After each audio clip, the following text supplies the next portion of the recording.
Welcome to the Actionable ESG Talks series brought to you by AKFI, the Actionable Knowledge Foundational Institute, the world's first nonprofit industry consortium committed to bridging the gap between ESG, sustainability, and digital transformation, and I should add, of course, AI. Actionable ESG Talk series bring together great minds. Thank you, Amy, for joining us today to discuss the current state and future state of ESG sustainability and digital transformation.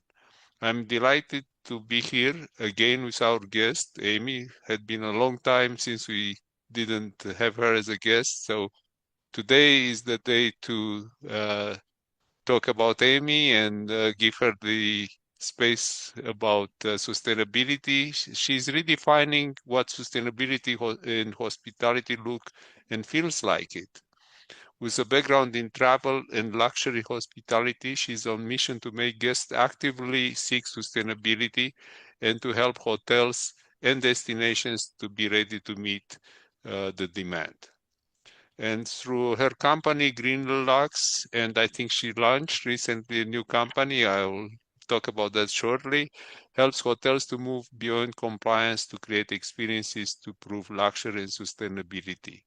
So without any further ado, let's jump to the first question. What had not changed in the last 2.5 years since we met Amy? What has not changed or what has changed? Your choice. Oh gosh. Well, thank you. Whatever is shorter. What's shorter? Okay. Thank you for having me. It's great to see you and great to be here. Oh, wow. That's a big question. I think what has changed is that we are not focusing on the right things. I think that we, of course, have to drive data from our projects, and we have to create hotel adoption. But if we aren't creating demand and the correct stories to engage guests in those, then I think guests don't even know why they're choosing that hotel. So I think there's a lot of white space and opportunity in the market to turn those data stories, which are absolutely necessary, but that's just data.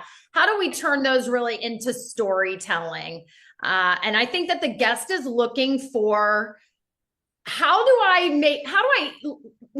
create a legacy with my vacation, and how do I prove to my family that I'm doing the right thing and I'm a good influence? So I think those are things that we need to see that we lean into.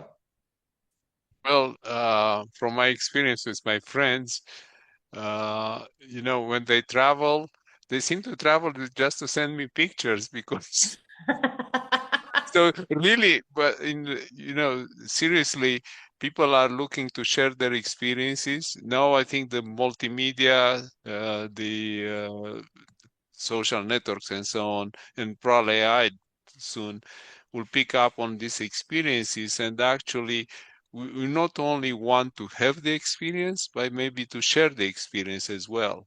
And I think when we said, what influences us to make a choice for a vacation in one place or another place, one hotel, one resort, and so on, I think it's very much related also to the social media, Mm, and did you observe the same?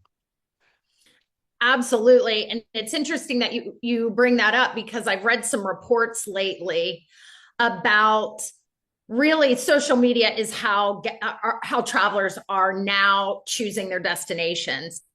I must be of old school, because I still go to websites, but the data now shows that they are making booking decisions based on social media. So it's so important to have that information out on your social media channels.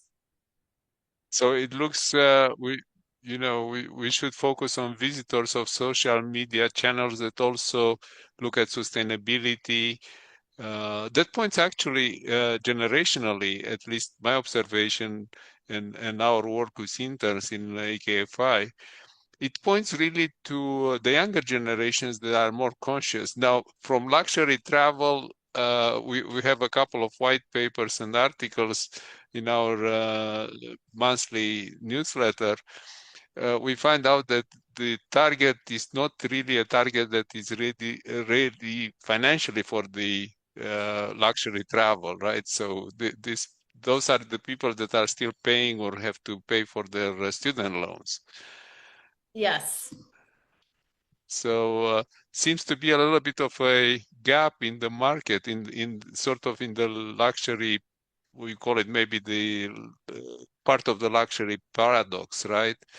Like the people that are the ones which will appreciate the most are the ones which are not necessarily in the socioeconomic group of people that are mostly focused on sustainability. So there is a bit of gap. I don't know if your research concurs with that. I do concur. The one thing that I have found, however, though, is the younger generations are now taking what disposable income they do have, and instead of buying things and buying a house, they are using it for travel. So I think Sure. there is a segment that is maybe not necessarily positioned or on paper would look like they can spend that money, but they're choosing to spend that money on experiences. No, excellent point, Amy, because actually what in connecting with multimedia and connecting with social networks, people, I think, live more for experiences on Mm-hmm. the whole scale or on the whole economic scale. Um, and as you're mentioning that, I was thinking, they'll push their parents, their older siblings. Is like, okay, this is how you get a really experience. And by the way, don't don't leave more trash because you don't need it. Yes. And that's interesting too, Manuel. We are finding that now those younger generations, maybe they don't have the money, but their families are funding a vacation. And so now they're influencing where they're going. So regardless what generation you're looking at, that push for sustainable travel, regenerative travel, responsible travel, I like to use them sometimes interchangeably. And although sustainable travel and regenerative are different, but we're all conclusions are coming to they want to go on those more impactful, trips and vacations. And you brought another point when we started to look at the trends. And of course, sustainability, it's a fluid and dynamic space these days. I just heard a story recently of a sustainability standard. I won't get into the details, but the sustainability standard got, let's say, postponed under the influence of government saying, we don't like the word ESG or sustainability, so please don't proceed. So there is this counter movement on sustainability, counter current, not equally shared, because on the other hand, there is there are, for instance, in the U.S. States that are pushing with sustainability Mm-hmm. and aligning more and more with the European standards. But going back to the what you just said, we started the wrong way also because data, it's, for economists and some other professions, right? Engineers, of course, who use data, but people don't want to hear more statistics. You're doing this 20% better than last year. How can we communicate? How can we create? And I know you are a master storyteller. How do we communicate this? What should we talk about it? I'm an engineer, so I should confess that data is okay for me, but I don't think it's okay for everybody. I mean, I really think it's about transformation. We all, and this is the things we're hearing all the time, but what are the reasons that we travel to the places that we do, whether it's the ocean, whether it's the mountains, skiing, a remote place to, experience some exquisite culture, um, food, wine, all of those things evoke a certain sense of us as human beings. So I think when we can take a story of regeneration, what does regenerating a coral in an ocean do for a human traveler when they are experiencing the fish and the wonder of the ocean? Those are the emotions that we have to lead with and we have to talk about. And then that's when I feel like we can finally make that connection between why sustainable travel matters. No, you absolutely, and actually, this is a big divide between the natural sciences and the, let's say, engineering sciences, economics. We use numbers, and that is definitely difficult to say, okay, how do you feel about 25%? It's like, I, I don't particularly have a feeling about 25%. But what you're pointing to, it's actually people will be interested, at least a lot of people, in the history, natural history of maybe the place. This place was occupied, I don't know, 5 million years ago by dinos or by bisons. I don't have my times right, my natural history right. But here is how they modified the environment, right? They ate all the grass and then unfortunately they couldn't resist anymore. They couldn't was they lost their habitat, and this is even before humans. This is it's not only a human history that um, the natural life in, interacts with nature, and eventually nature forces back their the rules. So Yeah. the planet says the rules, the rest of the uh, plants and animals have to follow the rule eventually. They are reminded about it, and these days we call it sustainability. Yes. And But you, I think that we all want to have bragging rights, right? I mean, yeah, travel is the most emotion evoked industry in the world. And people want to be able to say they've been there. They want to say they protected something. And I think that's what we have to lean into when it comes to how do we drive travelers to make more sustainable decisions, because we focused so much on the industry side right. that I think we forgot about. If there's not the demand for it, then it just falls flat. Absolutely, but exactly, and what you said makes perfect sense. We started with the rules, the standards, and so on. Right now, on industry by industry level, we can talk about sustainability across supply chain later. But if you look at the story, we didn't start with a story. We started, you shouldn't do, wrong to the planet. Okay, I think a lot of people will agree with that. Now, they don't really necessarily, and we know by now, they don't agree on what means wrong for the planet, right? Is it a ton of carbon dioxide? Can it take another 10 million tons without nothing happening? What's going to happen? We think we have the science, but I'm not sure if we really have the whole science. We have part of it. And making science in a story doesn't make a travel with purpose, kind of, I think. And you have to educate me.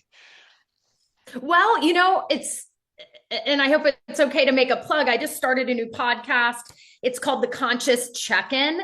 And one of the things that we do is we ask each guest what animal that they represent or move through the world like. And one of the reasons that we do that is not only because animals are a major part of my life and why I do what I do, but everyone can resonate with animals and nature. And so when you tap into Absolutely. that emotion, and our guests, oh my gosh, they have the best answers. There's not been a duplicate answer, which I'm so surprised of. But then all of a sudden, all of those, kind of barriers start to fall away, and everybody kind of is level set. Everybody is the same because we're all humans, we all have emotion, and we're all curious by nature. And that's a brilliant idea, actually, because culturally, actually, there are cultures and religions. I'm sure you are aware of that. That think, in other lives we were animals. We Yes. So that's a brilliant idea, and Thank definitely emotionally connected to people. And actually, if you go to the essence of what we discussed so far, instead of trying to connect to people, we tried more to connect to processes of reporting, of collecting data, of processing data. Is data correct? Is incorrect? Is big? Is small? Does it have an impact? Well, we try to predict the future with data. It doesn't work. The math is not there to, you know. And you know what's funny, Manuel, is when I started my business, oh my gosh, almost 8 years ago, my first tagline was turning the traveler into a conservationist. And everyone said that doesn't make any sense.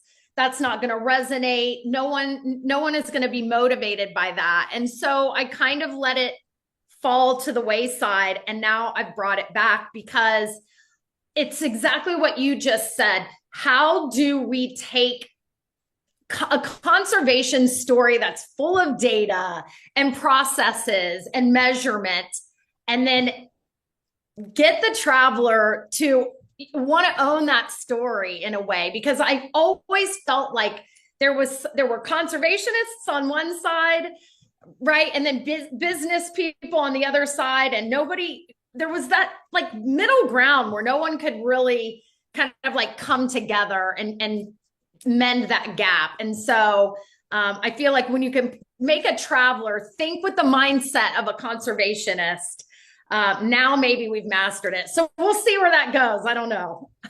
Absolutely, absolutely. And first thing, I wish you success with the idea, because as you're going through that, I was thinking where people travel. They travel to places where usually most people want to travel, in sort of places where other people, their social network, travel, but to be one on top of it. So I don't know, I travel to Mount Everest, but I travel to Mount Everest. I won't do it. I traveled to Mount Everest, but part of the trip was also to collect, the unused tents, let's say. So there was a conservational purpose, was an Mhm. environmental purpose, but wasn't the purpose of the trip. While we did Sure. that, while we had the whole experience of, I don't know how many minus degrees are the temperatures out there, but we also had this experience of uh, living a better Everest for others. Yes, that's So, great. I think you are up to something really important. And you mentioned also and they mentioned also during the green lux and the philosophy, and I think you are one of the first people we interviewed, the connecting bottom line with environment, because again there is this disconnect. Another big disconnect is like people that are in finance, people that are in sustainability. They say we need funds, and people, companies said, sure. What do I get back? I'm looking at the return on investment, and they say, well, no, sustainability is for the better good. Um, the people that have to sign on financial reports understand and believe that, but they have to sign on cold numbers, right? So we were one Yes. of the first people bringing the results together with Greenlux, the results with the financial and the bottom line. How is Greenlux doing today? Greenlux is doing well. We're riding this kind of crazy wave between sustainability and tourism as two different industries, if you will.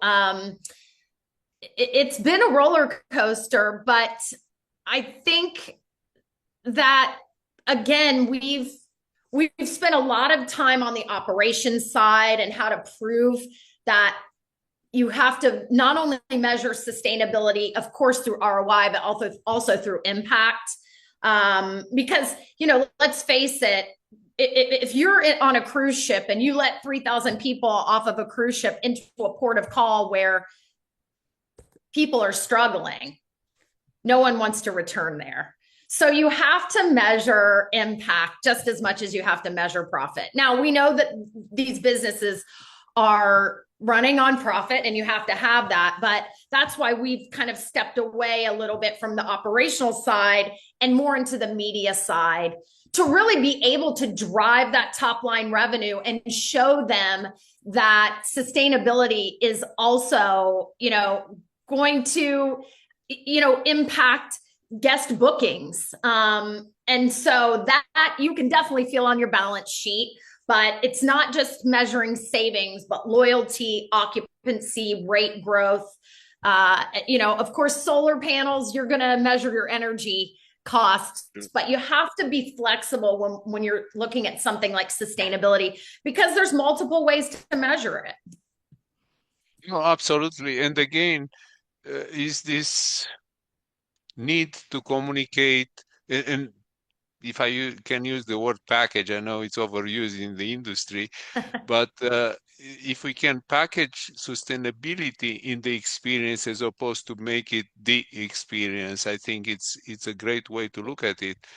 You reminded me about many years ago, a trip in Mexico, I think was the first trip, and going for the pyramids. I noticed something very interesting that nobody pointed me to and was an early sustainability experience for me.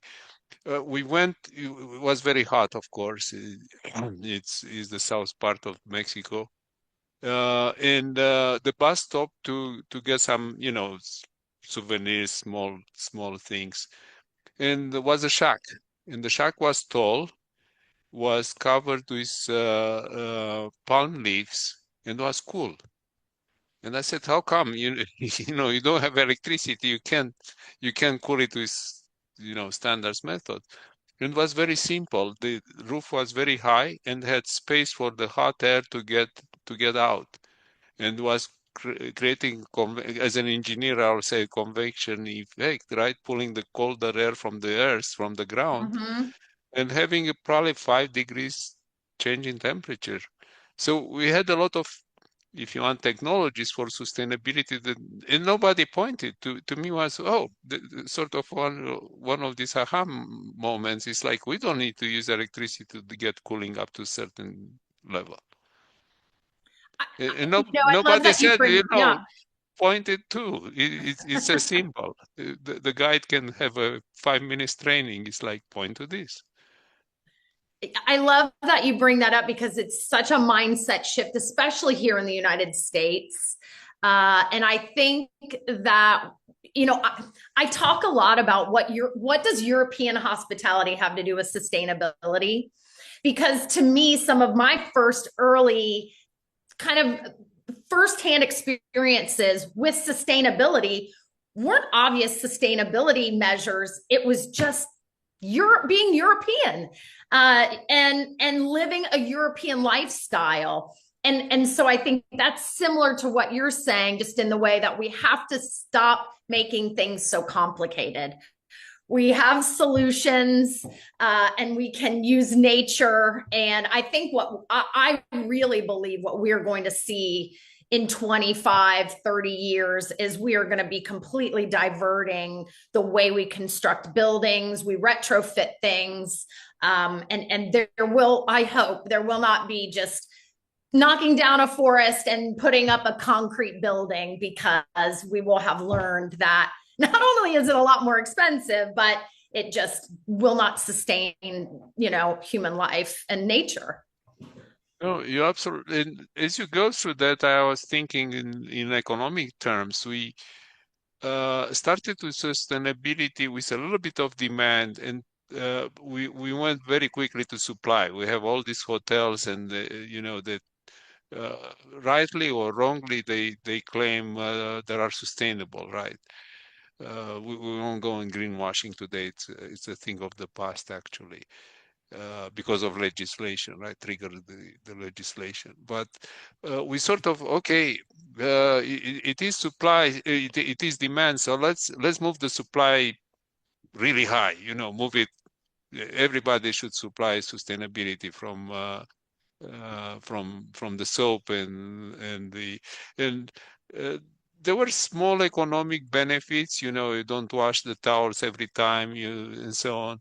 But I would say the larger scale, this doesn't really move the cursor too much on sustainability. Well, what you are doing and what you are saying is, let's focus on the demand. How do we focus on demand? Well, we have to create sustainability education. How do we create education? We create sustainability stories. Where do we put these stories? Okay, don't do I don't know, 20 days tour of the Pacific Ocean on a cruiser, and the whole topic is only sustainability, all the statistics and so on, 3 times over. Inject the story, put it there. Yeah. Yeah. And I think if I read you correctly, this is what you're saying. Let's create this environment where we explain sustainability in the context of luxury trips, but more than luxury trips are luxury experience, which are not necessarily, as you said, they are not necessarily the most costly trip. It's not the $50,000 penthouse on a hotel that creates this experience, right? It's everything else. It's something we learn or something that you mentioned it. Just I mention it again, triggering curiosity, wanting to learn. Yes, and I think it's about changing the narrative and what does sustainable travel really encompass. We have created this idea that it is one thing, and we can really make it so many things depending on the type of travel, the location. I just interviewed someone from Delphine Cruises, which is the first ever cruise company for Relais Chateau. And they're cruising the Amazon rainforest in Peru. And they have a citizens, they're these little tiny luxury boats cruising the waterways where very few people can go because it is such a diverse and small area, but these little cruise ships can go. And so they have incredible gastronomic experiences, elevated, living quarters, but then the guests are part of citizen science projects and they get to experience these incredible cultures and food, and they feel literally firsthand responsible for doing things like helping to conserve the pink dolphin, which is the rarest dolphin in the world right now. So again, speaking to those legacy and bragging rights, you come home, I guarantee you those people on those trips, they're not just talking about how incredible the ship was and the food, but now they're bragging to their friends that they're a scientist and they have a role to play in the plight of this animal. Excellent, and an excellent example. And actually, as you're going through that, it's right. We like the difference. This is how we learn. This is curiosity. What is different? Okay, was a great ship. Was small, was big, was electric, wasn't, was solar, fine. But what was it different? Yeah. Well, what was unexpected? We checked a habitat that if we don't preserve it, will be gone. Yes. We'll lose it. It's not. It doesn't have a life insurance. And I think, you've talked a lot about curiosity. We as human beings, regardless of the kind of person you are, we want to come home and feel like we learned something. And then that starts to ignite something in us. Maybe that's somebody where we've been searching to be, or we rekindled an old desire in ourselves. But I think we have to stop looking at travel as though it can't do those things. travel has the opportunity to, really allow us to reinvent these people inside ourselves that we have been waiting to kind of reinvent all of our lives.